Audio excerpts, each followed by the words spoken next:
नागोठणे विभागाचे आजवरचे सत्ताधारी जनतेचे प्रश्न सोडवण्यात अपयशी. पंचायत समिती अपक्ष उमेदवार शिफा जुईकर यांचा हल्लाबोल. नागोठणेच्या विकासाला गती आणि चालना देण्यासाठी अपक्ष उमेदवाराला निवडून द्या, शिफा जुईकर यांचं आवाहन.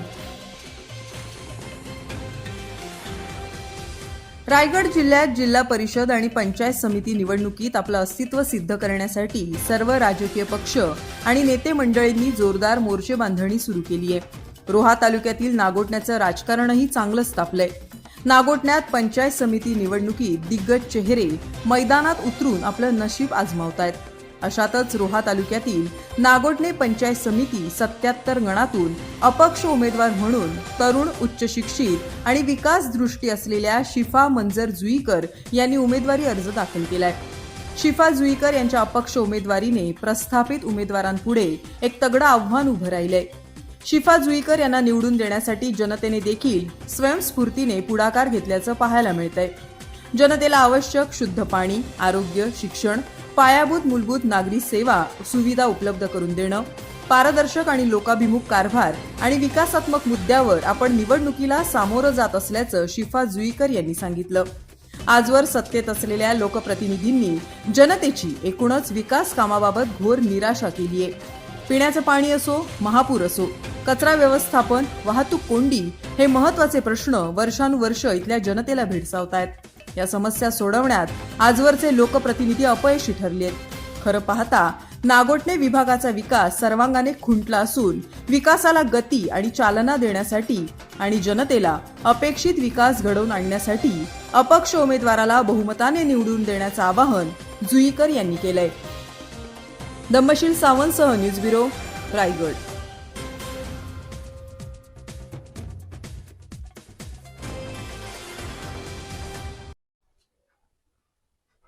ताई, काय सांगाल? आपण पंचायत समिती निवडणुकीसाठी अपक्ष म्हणून निवडणुकीच्या रिंगणामध्ये आहात. काय आपले विकासाचे नेमके मुद्दे आहेत आणि कोणते मुद्दे घेऊन आपण निवडणुकीच्या रिंगणात आहात, काय सांगाल? माझं नाव शिफा जुईकर. मी नागोठणा पंचायत समितीमधून 77 मधून उभी आहे.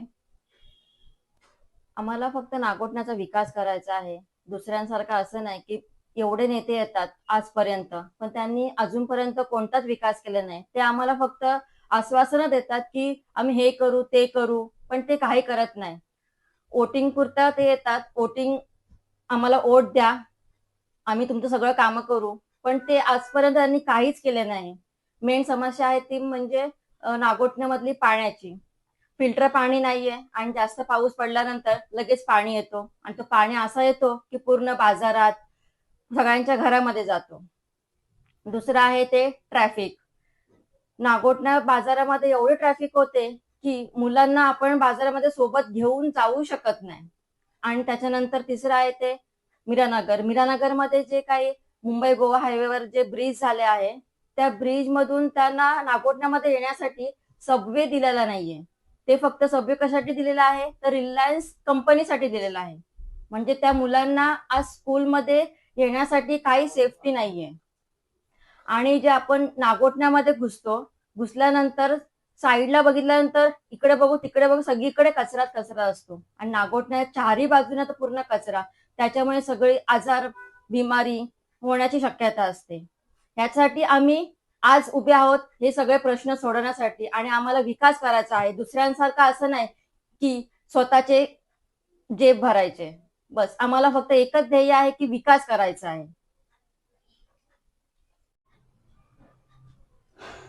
आता सध्या रायगड जिल्हा परिषद व पंचायत समिती हे निवडणूक आलेले आहेत.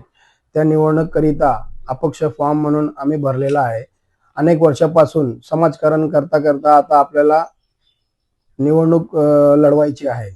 कारण की निवडणूक लढवता आपल्याला आली तर आपण काहीतरी करता येईल पुढं. कारण की मग गावातलं काम असो किंवा बाहेर काम असो, आज बघायला गेले तर नवी मुंबई पेन पर्यंत डिक्लेअर केला आहे. भविष्यात आपला नागोठणा पण आहे, जवळच आहे, 15 मिनिटाच्या रस्त्यावर आहे.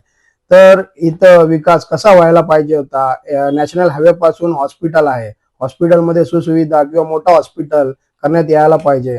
आणि त्यानंतर पाण्याचे प्रश्न 2 आहेत, एक पाणी पिण्याचा आणि एक जीव घेण्याचा. जीव घेण्याचा म्हणजे असा की पाणी जेव्हा येतो तर लोकांचा जीव जाण्याची शक्यता असते. कारण की एक दिवस जर पाणी पडला, रात्री पाणी येतो, आल्यानंतर रात्री लोक झोपलेली असतात. कदाचित भविष्यात जर कुठं जास्ती पाणी आला तर लोकांचा जीव जाण्याची शक्यता असते. तर आणि दुसरा विषय फिल्टर पाण्याचा. लोक फक्त पाण्यावर राजकारण करत आलेत, परंतु त्याने समाजकारण केला नाही आहे. कारण पाणी लोकांना आवश्यक आहे आणि लोकांची एवढी ऐपत नाही की सगळेच पाणी बिसलरी घेऊ शकतात. लोकांना पाणी गरजू असल्यामुळे फिल्टर पाण्यावर राजकारण करतात नुसता. आणि अनेक नेते आले का हे पाणी देऊ, ते पाणी देऊ, हे करू, हा विकास करू, तो विकास करू. कधी होणार? फक्त लोकांची काय मतं घेणार का तुम्ही? आजपर्यंत मतं घेण्यासाठी तुम्ही प्रयत्न केला, पण तुम्ही लोकांसाठी काय नाही केला. लोकांचे इथं फक्त इलेक्शन आला का दारी जाता आणि नंतर लोकांना विसरून जाता. हे कुठपर्यंत योग्य आहे? त्यासाठी आम्ही निवडणूक लढवत आहोत. आणि राहिला प्रश्न मीरानगर मध्ये येणं जाणारी शाळेतले लहान लहान मुलं ते मीरानगरवरून शाळेमध्ये NH उर्दू हायस्कूलला येतात. आणि जे NH हायवेला जे ब्रिज झालेला आहे, ब्रिज झाल्यामुळे तिथं सबवे देण्यात येणार होता, पण मीरानगर वासियांसाठी नाही दिला, तो फक्त कंपनीसाठी दिलेला आहे. मीरानगर राहिला पुढं आणि सबवे आला या पुढं, तर तो चुकीचा आहे. तर मीरानगर वासियांसाठी फक्त मतं घेण्यासाठी लोक तिथं जात आहेत, परंतु मीरानगर वासियांचे मुलं आणि त्यांच्यासाठी कोणी आजपर्यंत उभा नाही आणि त्या प्रश्नावर कोणी अजूनपर्यंत लक्ष दिलेलं नाही. तर ते प्रश्न सोडवण्यासाठी आम्ही प्रयत्न करणार आणि जेवढा होईल तो लवकरात लवकर आम्ही तिथं सभेसाठी मागणी करून पूर्ण करून देण्याची हे करू. मीरानगरमध्ये आजपर्यंत राहिलेले प्रश्न ते सोडवण्यासाठी आम्ही नक्की प्रयत्न करू आणि ते सोडून त्यांना न्याय मिळवून देऊ. आजपर्यंत मुस्लिम समाज हा फक्त लोकांचा वोट बँक म्हणून ओळखला जातो. कारण इलेक्शन आला का मुस्लिम समाजाला काही आपला लॉलीपॉप देऊन फक्त त्यांचा वापर करण्यात येतो आणि वोट बँक म्हणून ओळखला जातो. त्यासाठी मुस्लिम समाजाने पण आजपर्यंत काय आपल्यासोबत अनेक वर्षापासून चाललंय ते लोकांनी समजायला पाहिजे आणि पुढचा विचार करून मतदान करायला पाहिजे.